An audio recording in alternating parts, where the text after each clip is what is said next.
அதிகாரம் 1 வசனங்கள் 11-12. பிலேமோன் அதிகாரம் 1 வசனங்கள் 11-12. முன்னே அவன் உமக்கு பிரயோஜனம் இல்லாதவன், இப்பொழுதோ உமக்கு எனக்கும் பிரயோஜனம் உள்ளவன். அவனை நான் உம்மிடத்திற்கு அனுப்புகிறேன். என் உள்ளம் போல இருக்கிற அவனை நீர் ஏற்றுக்கொள்ளும். ஆமென். கர்த்தர் தாமே இந்த வசனத்தோடு நம்மோடு பேசுவார். Philemon chapter 1 verses 11 and 12. Who was once unprofitable to you, but now is profitable to you and to me. I am sending him back. You therefore receive him, that is my own heart. May the good Lord add his blessings upon his word and meditation today. Amen. ஒரே ஒரு அதிகாரம் தான் இருக்குது. அதை ஷார்ட்டாக அந்த காரியத்தை சொல்லிவிட்டு அதுக்கப்புறம் இந்த 4 செய்திக்குள்ளே போனால் இந்த காரியம் உங்களுக்கு அப்படியே புரியும். ஏன்னா இது ஒரே புத்தகம் தான். இந்த புத்தகம் முழுவதும் இந்த 4 நம்ம தியானிக்க போகிறோம்.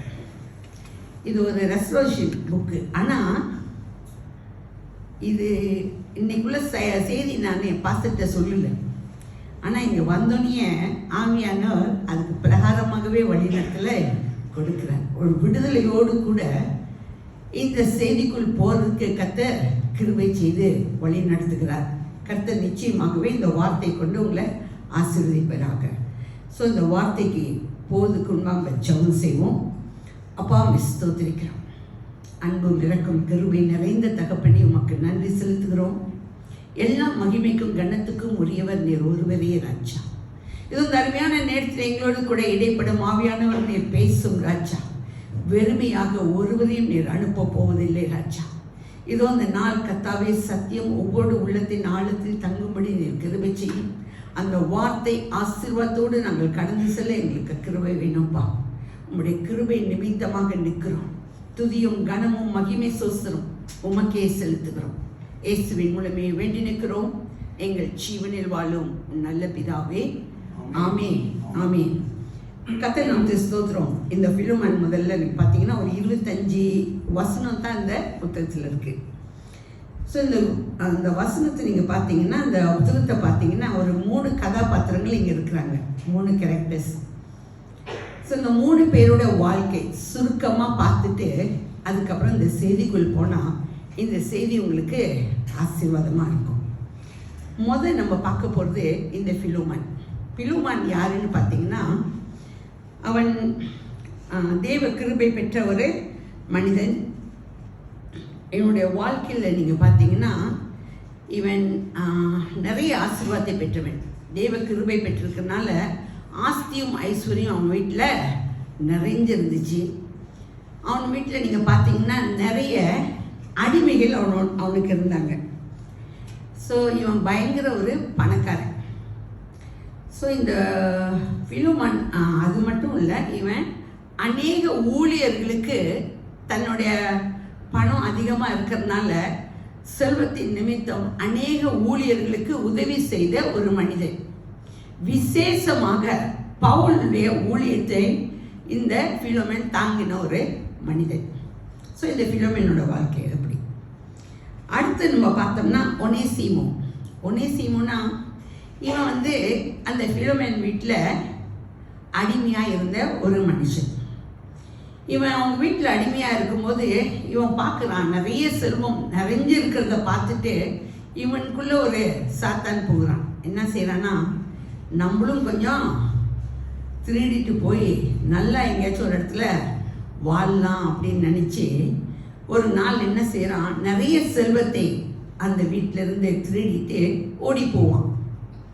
அப்படி ஓடும் வழியில் நீங்கள் பார்த்தீங்கன்னா இந்த போர் சேவகர், ரோம போர் சேவகர்கள் இவனை பிடிச்சிருவாங்க. ஸோ இவனை குறித்து விசாரிச்சுட்டு இவன் திருடிட்டு வந்தவன் சொல்லிட்டு இவனை கொண்டு போய் ஜெயிலில் போட்டுருவாங்க. இப்போ இந்த ஒனேசிம் எங்கே இருக்கான்? ஜெயிலில் இருக்கான். இது ஒனேசிமோட வாழ்க்கையில் இருக்குது. ஸோ நம்ம செய்தி போல இந்த காரியம் தெரிஞ்சால் தான் நம்ம செய்தி என்னன்னு நமக்கு புரியும். அடுத்தது பவுலோட வாழ்க்கை நீங்கள் பார்த்தீங்கன்னா பவுலோட காரியம் உங்களுக்கு நல்லாவே தெரியும். பவுல் இயேசுவை அறியாமல் நிறைய காரியம் நியாயப்பிரமாணத்தின்படி செய்த ஒரு மனிதன். ஆனால் எப்போ அவன் இயேசுவை அறிந்தானோ, நீங்கள் பார்த்தீங்கன்னா தமஸ்குக்கு போகிற வழியில் இயேசு அவனை பிடித்தார். அதுக்கப்புறம் அவன் முற்றிலுமாய் அவனுடைய வாழ்க்கை மாறினது. 360 டிகிரி அவனுடைய வாழ்க்கை கிறிஸ்துவுக்குள்ளாக ஒப்பு கொடுக்கப்பட்ட ஒரு வாழ்க்கையாய் மாறினது. அவன் இப்போ என்னத்தையும் காரியங்கள் பார்த்தீங்கன்னா அவனுடைய வாழ்க்கையில் அவன் செய்கிறது எல்லாமே, என்னோடய வாழ்க்கையில் அவன் செல்வ செழிப்பாக தான் இருந்தான். ஆனால் எல்லாத்தையும் கிறிஸ்துவுக்காக குப்பையும் தூசியுமாக எண்ணி முழுவதுமாய் கர்த்தருக்கு ஒப்பு கொடுத்த ஒரு வாழ்க்கையை வாழ்கிறவன். இனி தன்னோட வாழ்க்கையில் எல்லாமே கிறிஸ்துன்னு சொல்லி தன் உயிராக சுவிசேஷத்தை அறிவிக்க புறப்பட்டவன் தான் இந்த பவுல். ஸோ பவுலோட வாழ்க்கைன்னு பார்த்தீங்களா எப்படி. ஆனால் இப்போ அந்த பவுல் எங்கே இருக்கிறான்னு பார்த்தீங்களா, அதே ஜெயிலில் தான் இருக்கான். ஏன் அந்த ஜெயிலில் இருக்கான்னு பார்த்தீங்கன்னா, சுவிசேஷத்தின் நிமித்தம் அவனை அப்பப்போ பிடிச்சி எங்கே கொண்டு போய் போட்டுருவாங்க, ஜெயிலில் கொண்டு போய் போட்டுருவாங்க. ஸோ இப்போது இந்த பவுல் ஜெயிலில் இருக்கார். இந்த ஜெயிலில் இருக்கும்போது தான் இந்த ஒனேசிமன் கொடுத்து கொண்டு போய் எங்கே சொல்லுவாங்க, அதே ஜெயிலில் போடுறாங்க. இப்போ நம்ம செய்திக்குள்ளே போகலாம். இப்போது ஒனேசிமும் இந்த பவுலும் ஒரே ஜெயிலில் தள்ளப்பட்டு இருக்காங்க. ஆனால் வெவ்வேறு காரியத்துக்காக அவர்கள் உள்ளுக்கு இருக்காங்க. ஸோ நீங்கள் பார்த்தீங்கன்னா இந்த பவுல் எங்கே இருந்தாலும் சரி, அது ராஜா முன்னுக்கு நின்னாலும் சரி, அவனுடைய சாட்சியை அறிவித்து அந்த ராஜாவையே கொஞ்ச நேரத்தில் இயேசு கிறிஸ்து ஆண்டவர்னு சொல்லும்படி செய்யக்கூடிய ஒரு கிருபை பெற்ற ஒரு மனுஷன்.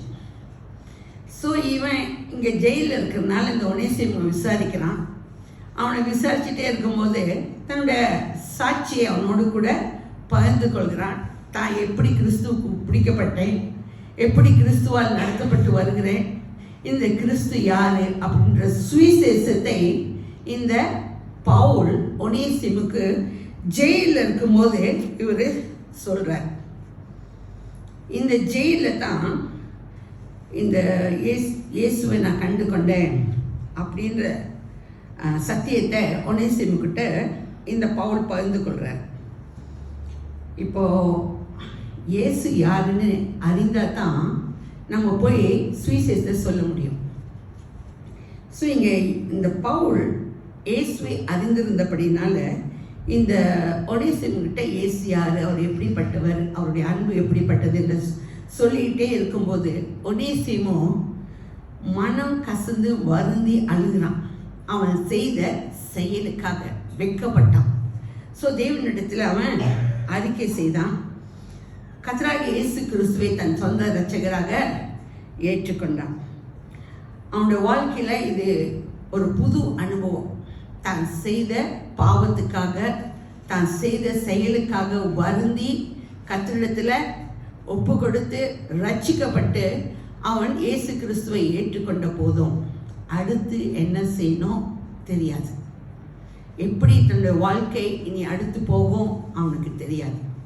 இப்போ ஒரு காரியத்தை சொல்கிறான் அந்த பவுல்கிட்ட, நான் இயேசுவை ஏற்றுக்கொண்டேன், இப்போ ரட்சிக்கப்பட்டிருக்கேன், ஆனால் அடுத்து என்ன செய்யுது எனக்கு தெரியல அப்படின்னு சொல்லி பவுல்கிட்ட சொல்லும்போது பவுல் ஒரு காரியத்தை சொல்வார். நான் ஒரு கடிதம் எழுதி பிலோமனுக்கு கொடுக்குறேன், இந்த பிலோமன் இடத்துல நீ போய் இந்த கடிதத்தை கொடுத்தா அவன் உன்னை ஏற்றுக்கொள்வான் அப்படின்னு சொல்லுவார்.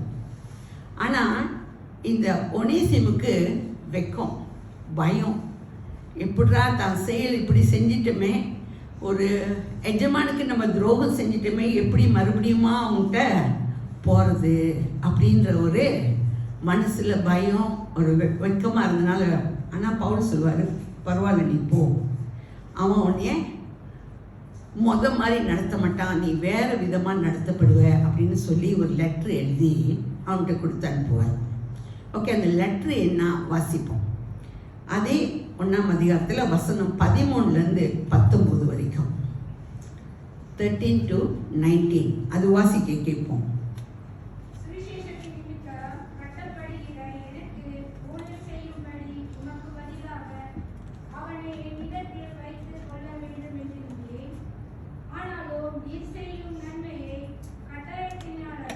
மனப்பூர்வமாக செய்யத்தக்கதாக நான் உன்னுடைய சம்மதி இல்லாமல் ஒன்றும்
கர்த்தர் நமக்கு சோஸ்திரம். வாசிச்ச இந்த அந்த பாகத்துல வந்து ஒரு 7 காரியத்தை பவுல் ஒரு லெட்டரா எழுதி கொடுக்குறாரு. அந்த 7 காரியத்தை நான் சுருக்கமாக சொல்லிடுறேன். என்ன 7 காரியம்னா, இப்போ என் உள்ளம் போல் இருக்கிற இந்த ஒனேசிமுவை இப்போ என் உள்ளம் போல் இருக்கிறான், அவனை ஏற்றுக்கொள்ளும் அப்படின்ற ஒரு ஃபர்ஸ்ட் பாயிண்ட். ரெண்டாவது, இது கட்டாயத்தினால் அல்ல, உங்களுடைய சம்மதத்தோடு கூட ஏற்றுக்கொள்ளும். ஏன்னா அவன் ஏற்கனவே ஓடி போயிட்டான். ஸோ மறுபடியும் அவன் ஏற்றுக்கொள்வானா தெரியாது. ஆனால் இப்போ பவுல் சொல்கிறான், கட்டாயத்தினால் அல்ல, நான் அனுப்புறதுனால அவனை உம்முடைய சம்மதத்தோடு ஏற்றுக்கொள்ளும் அப்படின்னு 2வது காரியம்.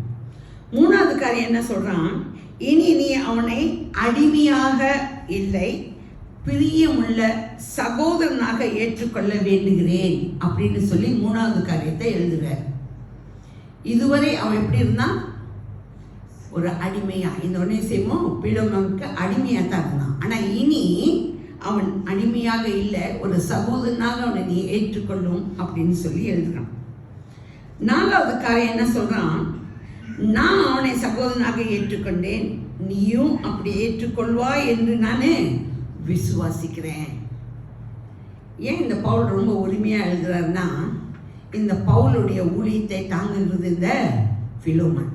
ஸோ இந்த பிலோமனுக்கு காரியம் செய்ய சொன்னால், பவுல் சொல்கிற காரியம் அவனுக்கு வேத வாக்குன்றது பவுலுக்கு தெரியும். அதனால தான் ரொம்ப உரிமையோடு இந்த காரியங்களை எழுதுகிறாங்க. 5வது காரியம் என்ன எழுதுகிறாருன்னா, நீர் என்னை உம்மோடு ஐக்கியமுள்ளவனாக ஏற்றுக்கொண்டது போல அவனையும் ஏற்றுக்கொள்ளும். அப்போது இந்த பவுலை எப்படி அந்த பிலோமன் ஏற்றுக்கொண்டான்னா, அவனோடு கூட ஐக்கியம் உள்ளவனாக அவனை ஏற்றுக்கொண்டது போல அவனை ஏற்றுக்கொள்ளும் சொல்லி அது 5வது காரியம்.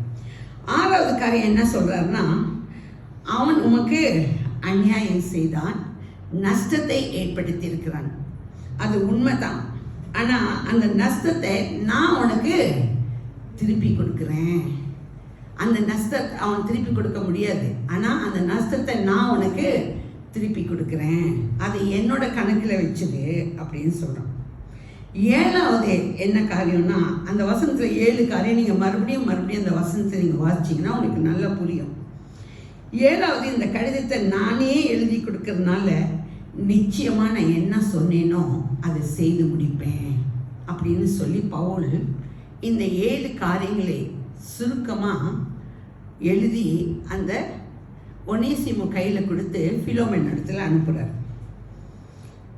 இங்கே பவுல் ஒரு காரியத்தை செய்கிறார், சுவிசேஷத்தை சொல்லுகிறாரு, அவனுடைய வாழ்க்கை மாறுகிறது.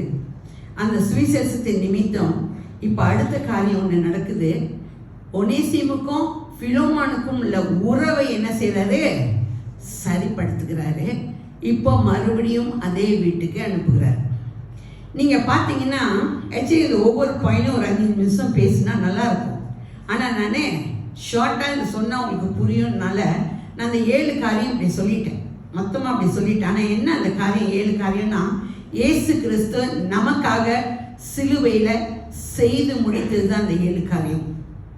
ஸோ நமக்காக அவரே என்னென்ன செய்தார், இழந்து போன உறவு. இங்கே பார்த்தீங்கன்னா ஒனேசிமுக்கும் பிலோமானுக்கும் இந்த உறவு இழந்து போச்சு.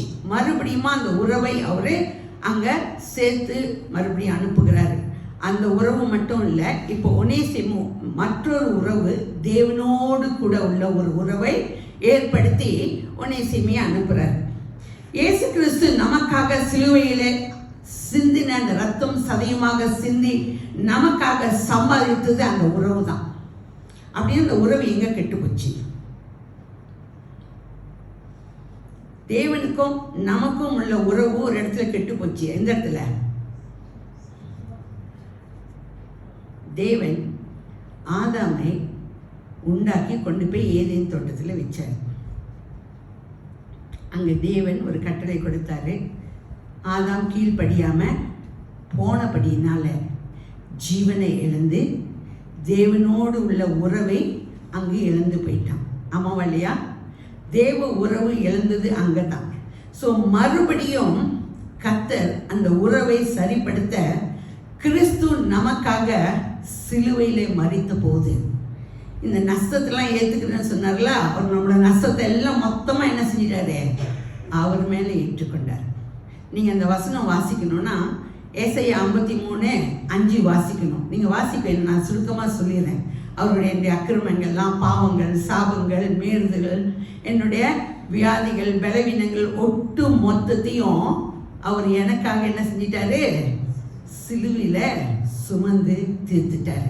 ஸோ இந்த கடன் தான் அங்கே சொல்கிறாரு. இந்த 7 காரியங்களும் நம்மளோட கடனை இனிமேல் யார்கிட்ட போய் கேட்க வேண்டாம், மனிதர்கிட்ட கேட்க வேண்டாம். ஒட்டு மொத்தமாக யார் நமக்காக செலுத்தி முடிச்சிட்டா? இயேசு கிறிஸ்து செய்து முடிச்சிட்டார். இப்போ நமக்கு ஒரு உறவை ஏற்படுத்தி கொடுத்துட்டார். யாரோடு நமக்குள்ள உறவு? தேவனோடு கூட உறவு. நம்ம தேவனோடு கூட நடக்கக்கூடிய ஒரு அபிஷேகம், ஆசீர்வாதம் இந்த சுவிசேஷத்தை நிமித்தம் நம்முடைய வாழ்க்கையில கடந்து வருது. இங்க பாத்தீங்கன்னா சுவிசேஷம் அறிவிக்கப்படும் போது நம்முடைய வாழ்க்கையில கிறிஸ்து அறியப்படுகிறோம். இயேசு அறியப்படும் போது நம்முடைய வாழ்க்கை மாறுகிறது. இந்த சுவிசேஷம் நம்ம ஒட்டுமொத்த வாழ்க்கையும் கிறிஸ்துவுக்குள்ளாக திருப்புகிறது. நம்ம கிறிஸ்துவோடு கூட நடக்கக்கூடிய ஒரு அபிஷேகத்தை தேவன் நம்முடைய வாழ்க்கையில கொண்டு வருகிறார். ஒருவேளை நம்ம கிறிஸ்துவ அறியாத நம்ம ஜீவித்த போது நம்ம நினைச்சு பார்த்தோம்னா எப்படியோ நம்முடைய வாழ்க்கை இருந்துச்சு. தேவனை அறியாத வாழ்க்கை அது சொல்ல முடியாது. அது ஒரு எப்படிப்பட்ட வாழ்க்கைன்னு சொன்னால் ஒரு பயங்கரமான சூழ்நிலைகள், எது வேணாலும் செய்யலாம், எப்படி வேணாலும் வாழலாம் அப்படின்ற ஒரு வாழ்க்கையாக இருந்துச்சு. ஆனால் கிறிஸ்துவுக்குள்ளே நீங்கள் வந்துட்டீங்கன்னா இந்த ஒரு வட்டம் இருக்கும். இதுதான் என்னுடைய வாழ்க்கை, நான் கிறிஸ்துக்குள்ளே இப்படி தான் இருக்கணுன்ற ஒரு வாழ்க்கை இருக்கும். ஸோ தேவனோட நம்மளோட வாழ்க்கையை சேர்த்தது. ஓகே, சுவிசேஷம் நான் சொல்கிறேன்னு. ஓகே, இந்த சுவிசேஷம்னா எப்படி நம்ம சொல்கிறது, அது எப்படி நீங்கள் புரிஞ்சுக்கிறீங்க?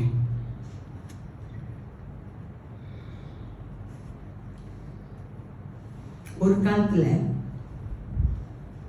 இயேசுவை அறியதுக்கு முன்பாக இந்த சுவிசேஷம் சொல்ல வரவங்கள்ட்ட நான் சொல்லுவேன், இயேசு கிறிஸ்துவங்களோட கடவுள், எனக்கு கடவுள் இல்லை. விளங்குதுங்களா? என்னோட அண்டர்ஸ்டாண்டிங். நீங்கள் எப்படி சொல்வீங்க எனக்கு தெரியல, ஆனால் என்னோட அண்டர்ஸ்டாண்டிங் இயேசு யாரோட தேவன்? கிறிஸ்துவர்களுக்கு தேவன், எனக்கு தேவன் இல்லை. ஸோ நீ என்கிட்ட சொல்ல வேணாம், நாங்கள் ஒரு தேவனை வணங்குறோம், நாங்கள் அப்படி தான் இருப்போம் அப்படின்ற வாழ்க்கையில் வாழ்ந்துட்டு இருந்தோம். ஆனால் இந்த சுவிசேஷம் அறிவிக்கப்படும் போது என்ன தெரியும்? இந்த ஒட்டு மொத்த உலகத்தின் பாவத்தை சுமந்து தீர்க்கிற தேவாட்டுக்குட்டி யார் மாத்திரம்தான்? இயேசு கிறிஸ்து மட்டும்தான்றதை அறிந்து கொள்கிறோம். தெரிந்து கொள்றதில்ல, அறிந்து கொள்கிறோம். நம்முடைய வாழ்க்கையில் அதை அறிய அறிய அறிய நம்முடைய வாழ்க்கை மாறுது, நம்முடைய நடைகள் மாறுது, நம்முடைய பேச்சு மாறுது, எல்லாமே வாழ்க்கையில் மாறி மாறி போகும்.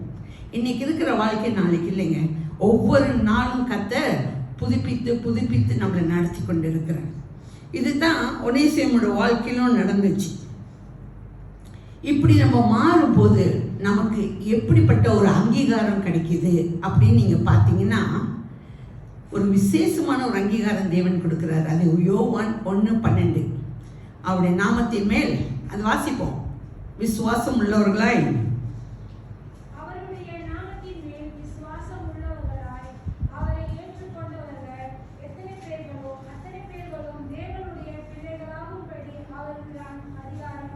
கதை நமது சோஸ்திரம். தேவனுடைய பிள்ளைகள் என்ற அதிகாரம் கொடுப்பாரா? கொடுத்துட்டாரா? கொடுத்துட்டாரு. ஓகேங்களா? நமக்கு அவருடைய பிள்ளை என்ற அங்கீகாரத்தை தேவன் கொடுத்துட்டார். ஸோ தேவன் நம்ம சுவிசேஷத்தை ஏற்றுக்கொண்டு கிறிஸ்து ஒட்டுமொத்த உலகத்து மக்களுக்கும் தேவன் என்பதை எப்போ அறியணும்? எல்லாரும் அறிஞ்சிருக்கலாம்னு கேட்டிங்களா? அறியல. ஆனால் சுவிசேஷத்தை சொல்லும்படி உங்கள் மேலேயும் என் மேலேயும் அந்த கடமை இருக்கு. இதை நீங்கள் மத்தேயுல 28 வாசிக்க வேண்டாம். 28, 18, 19 நீங்கள் வாசிச்சிங்கன்னா இயேசு புறப்பட்டு போய் என்ன செய்ய சொன்னார்? சகல ஜனங்களையும் சீசராக்கும்படி கட்டளை கொடுத்தாரு. ஆனால் இன்னைக்கு கர்த்தர் இந்த சுவிசேஷத்தை குறித்து நம்மளோடு கூட இடைப்படுகிறார். இந்த சுவிசேஷம் புறப்படும் போது இன்னைக்கு போய் நான் சுவிசேஷம் சொல்லுன்னு சொன்னால் சில பேர் சொன்னாங்க, எனக்கு பவுல் மாதிரி அபிஷேகம் அழைப்பும் கிடையாது. நீங்கள் பவுல் சொன்னீங்கன்னா அவர் ஜெயிலில் இருந்தாலும் சுவிசேஷம் சொல்லுவார், வெளியே இருந்தாலும் சுவிசேஷம் சொல்லுவார், கப்பல் பிரயாணத்தில் போனாலும் சுவிசேஷம் சொல்லுவார். அவருக்கு எல்லாம் முடியும், ஏன்னா அவருக்கு அந்த அழைப்பு இருக்குது. இப்போ உங்கள் மேலே அந்த அழைப்பு இருக்கா இல்லையா?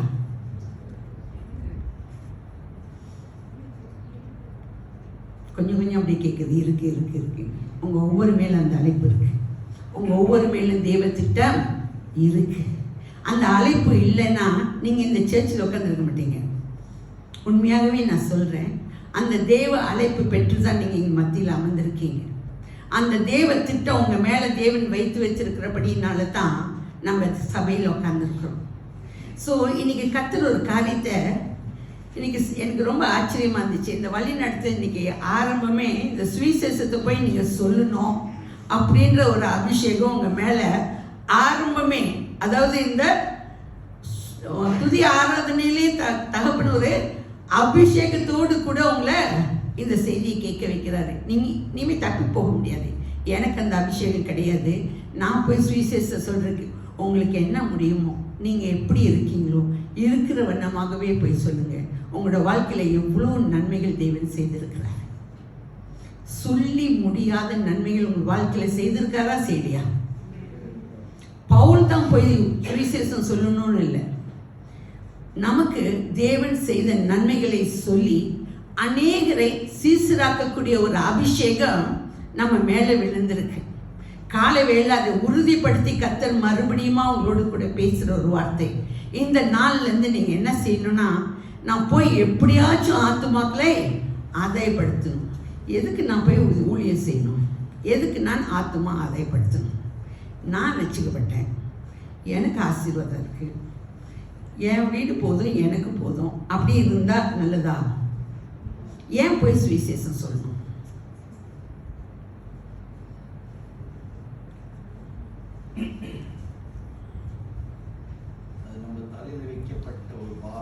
ஓகே, ஒன்று என் மேல் வைக்கப்பட்ட கடமை, சொல்லாட்டி ஐயோன்றுவார்.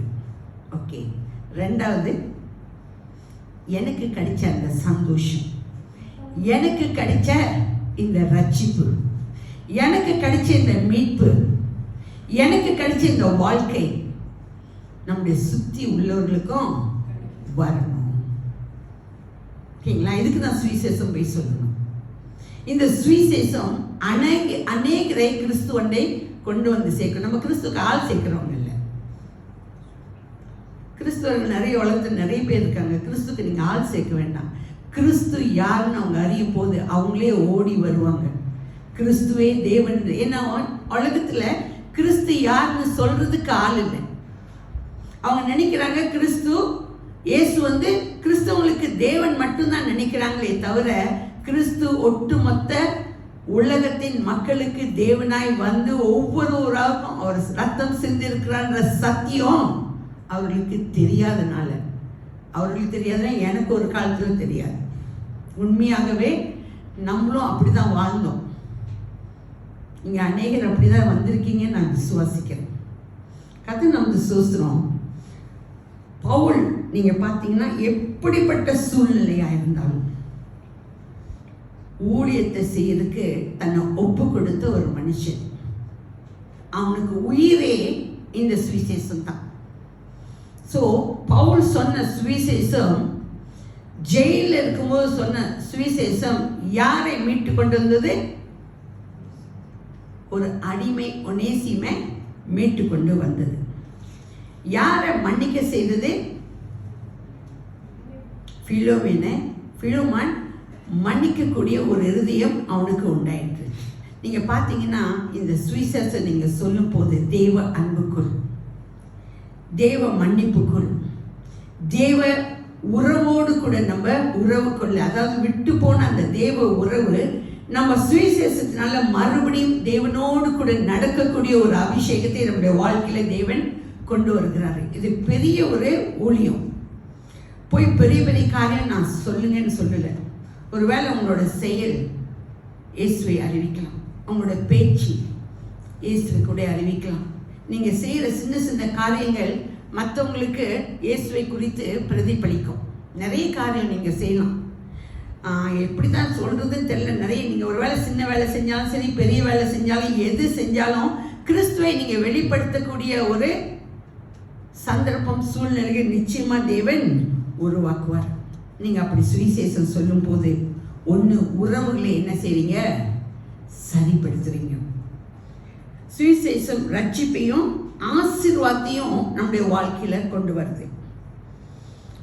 நம் எல்லார் மேலும் அவருடைய தேவ திட்டமும் அழைப்பும் இருக்கிறபடினால நம்ம ஒவ்வொருவரும் இந்த சுவிசேஷத்தை செய்யக்கூடிய அபிஷேகம் பெற்றிருக்கிறபடினால நம்ம புறப்பட்டு போய், இதுவரைக்கும் நீங்க செய்யலீங்களா உங்களுக்கு தெரியும். ஆனா இனி உங்களோட வாழ்க்கையில எடுத்து வைக்கிற ஒவ்வொரு நேரமும் இந்த ஆவியானவர் உங்களோடு கூட இடைப்பட்டு பேசுவாராக. நீங்க யாரை குறிச்சு அவங்களுக்காக ஜெபம் பண்ணுங்க. யார்கிட்ட நீங்க போய் சத்தியத்தை சொல்லணுமோ, யார் உங்களோட காரியத்துக்குள்ள, அதாவது அவங்க வந்தா அவங்க ஆசீர்வதிக்கப்படுவாங்க. இவங்க இவ்வளோ கஷ்டப்படுறாங்க, ஒருவேளை ஃபைனான்ஸாக இருக்கலாம், ஒருவேளை வியாதி படுக்கையாக இருக்கலாம், ஒருவேளை குடும்ப சூழ்நிலையாக இருக்கலாம், பிரச்சனையாக இருக்கலாம். இவர்களுக்கு இயேசு சொன்னால் இவங்க இதுலேருந்து விடுதலை ஆவாங்களே அப்படின்னு நீங்கள் நினச்சிங்கன்னா முதலாவது அவர்களுக்காக ஜெபம் பண்ணுங்க. நீங்கள் ஜெபிச்சுட்டு நீங்கள் போய் அவரோடு கூட பேச ஆரம்பிங்க. நான் ஸ்ட்ரெயிட்டாக போயிட்டு இயேசு கிறிஸ்து ஆண்டவர்னு சொல்ல ஆரம்பிக்கல. நீங்கள் சொல்லும் போது ஒரே ஒரு காரியம் சொல்லலாம், விடுதலை கொண்டு வர்றதுக்கு இயேசு மட்டும்தான் முடியும். இது உண்மையான ஒரு சத்தியம். ஒரு வாழ்க்கையில் ஒரு குடும்பத்தை மாற்ற, வியாதியை மாற்ற, ஃபைனான்ஸ் காரியம் மாற்ற, நம்ம பொருளாதாரத்தில் நிறைய காரியங்கள் மாற்றப்படணும். எல்லாமே மாற்றப்பட வேண்டுமானா இயேசு நம்முடைய வாழ்க்கையில் வரணும். நம்ம சுற்றி உள்ள நிறைய பேர் இப்படிப்பட்ட சூழ்நிலைகள் மத்தியில் கடந்து செல்றது நம்ம பார்ப்போம். அவர்கள் என்ன பிரச்சனை இருக்காருன்னு ஒருவேளை நமக்கு தெரியாது. ஆனால் நீங்கள் சொல்லக்கூடிய கிறிஸ்துவை அவங்க அறியும் போது அவங்களோட வாழ்க்கையில் நிறைய ஆசீர்வாதத்தை அவர்கள் பெற்றுக்கொள்வார்கள். அவர்களே எழுந்து வந்து சொல்லுவாங்க, இந்த இயேசு எனக்கு போதுமானவர் அப்படின்னு சொல்லக்கூடிய ஒரு அபிஷேகத்தை அவர்களும் பெற்றுக்கொள்வாங்க. இந்த கால வேளையில் தேவன் ஒரு காரியத்தை தான், நமக்கு ரொம்ப சிம்பிளான ஒரு காரியத்தை தான் சொல்கிறார். இந்த சுவிசேஷத்தை சொல்லும்படி நீங்கள் முடியுமா முடியாதான்னு அவங்கள்ட்ட கேட்கல. ஒரு வேளை மாதம் நீங்கள் ஒரு ஆத்மா கொண்டு வரணும். நான் உங்கள்கிட்ட ஒன்று சொன்னீங்கன்னா, வருஷத்துக்கு ஒரு ஆத்மா வச்சோம் உங்கள் பக்கத்தில் இருக்கணும். இது நான் கமெண்ட் பண்ணலை, கர்த்தருடைய நாமத்தில் உங்களுக்கு அன்போடு கூட சொல்கிறேன். நீங்கள் அப்படி செய்ய கடமைப்பட்டிருக்கீங்க. இயேசு நமக்கு தெரியும்னா இயேசு யாருன்னு போய் சொல்லணும். ஒருவேளை நாலு திட்டுவாங்க, நாங்கள் திட்டக்கூட இல்லை, நாங்கள் அடித்தே வேட்டியிருக்கோம், இயேசு எடுத்துகிட்டு வீட்டுக்கே வராதுன்னு சொல்லி கூட அனுப்பியிருக்கோம்.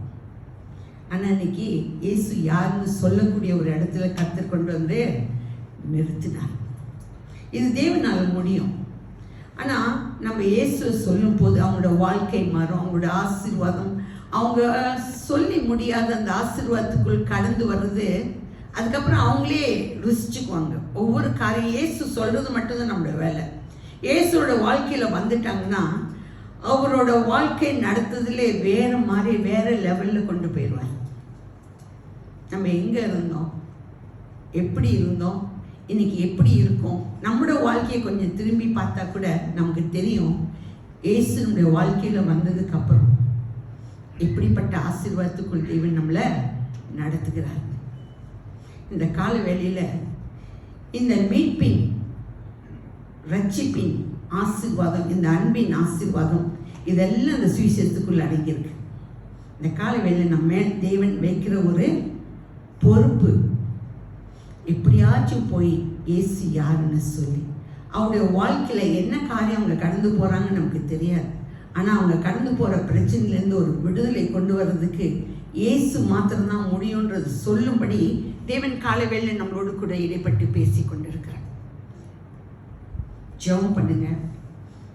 இந்த வருஷம் முடியும் போது நான் நிச்சயமாக விசுவாசிக்கிறேன், இயேசுக்குள்ளாக உங்கள் பக்கத்தில் இன்னொரு எக்ஸ்ட்ரா ஆத்மா உட்காந்துருக்கும்.